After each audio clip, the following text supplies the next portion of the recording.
living with Danish girlfriend, I realize that we have different definitions of efficient. And it's kind of remarkable. We come in and goes, I do one thing, she does something else, and then we're both saying we're efficient, but we're not efficient in the same way.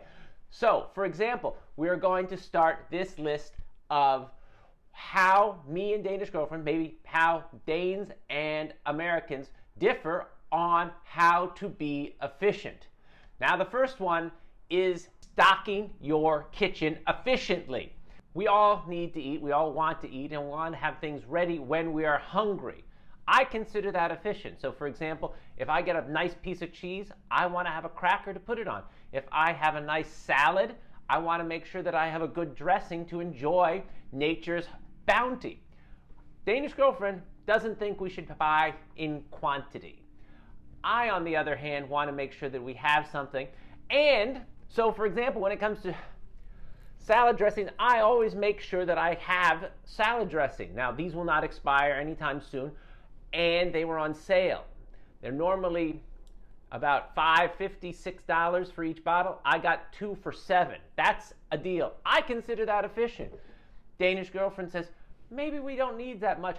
What about storage space? Well, she's got a point. I also, with crackers, here are my crackers. I bought these on sale for $3 when they're normally close to $6. I consider that efficient, but it does clutter things up. Second, how long do you use it? For example, I use my shampoo until it's done.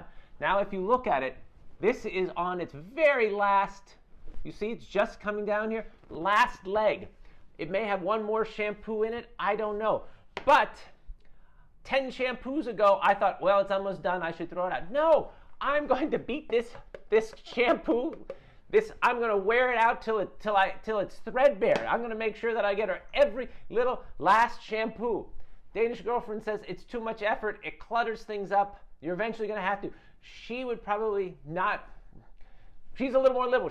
She'll let 1 or 2 things go just because at some point you're going to run out. Now, the way I do it, I have several shampoos waiting in the wings. Number 3, if you find something you like, to make sure you have it. This is where I have to agree with Danish girlfriend, because I used to play sports, and therefore I developed kind of a very keen sense of how my footwear worked.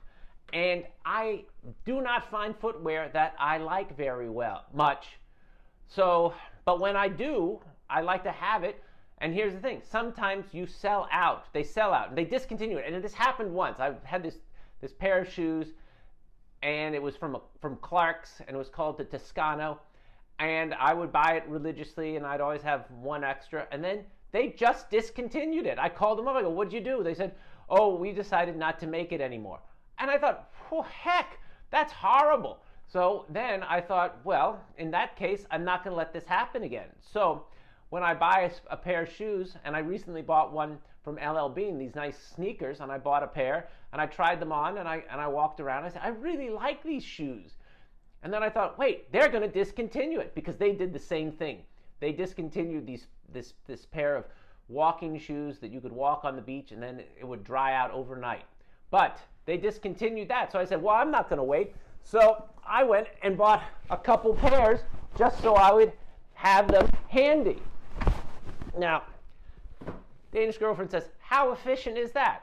Well, I think it's efficient because it's going to save me time to not have to look for another pair of shoes when these things go out of style. She says, well, what about the space?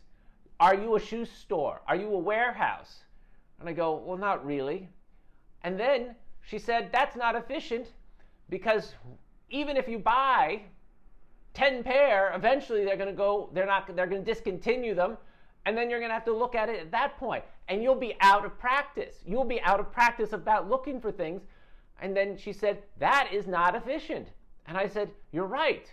I should always be aware that I need to keep this skill of adapting and changing in mind. So this wasn't efficient, though I'm going to still have 2 very nice pairs of shoes to walk on.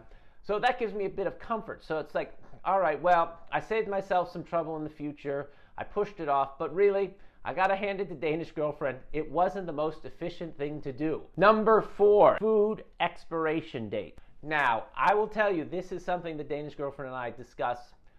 When should you throw out your food? So for example, we have some eggs here, and they just recently, just within the last week, they passed their sell-by date. And she says, well, they've got to go. And I said, that's not true, because I know that the sell-by date is not necessarily the date that you should stop using it. And I looked it up on the internet, and they said that if you have about 3 to 5 weeks to eat your eggs after this sell-by date is. And if you're worried about it, you get a glass of cold water, and you put the egg into it, and you see if it floats or sinks. And if it floats, then it's no good, I think. I'd have to check this again before I did it. And then Danish Girlfriend says, that's not very efficient, that you have to check every time you want to use your eggs. Isn't it more efficient to just buy the right amount of eggs that you're probably going to eat during the next 2 or 3 weeks? And I guess, it is efficient not to waste food, but it's also efficient not to waste your time. So I have to tell you, I thought I was more efficient before I began this video, and now I realize that Danish Girlfriend and probably the Danish nation makes me realize, yes, they are efficient people. I make decisions, and I think I'm making them based on efficiency, but really I'm making them based on other things, like trying to save a little money or not waste food, or avoid the possibilities of not having my shoes discontinued. That's not efficient. That is, well, there are different reasons. It's not wasting food. But so, look, if you wanted to figure out if you're efficient, you have to do it efficiently. And I obviously was not doing it efficiently. Thank you kindly.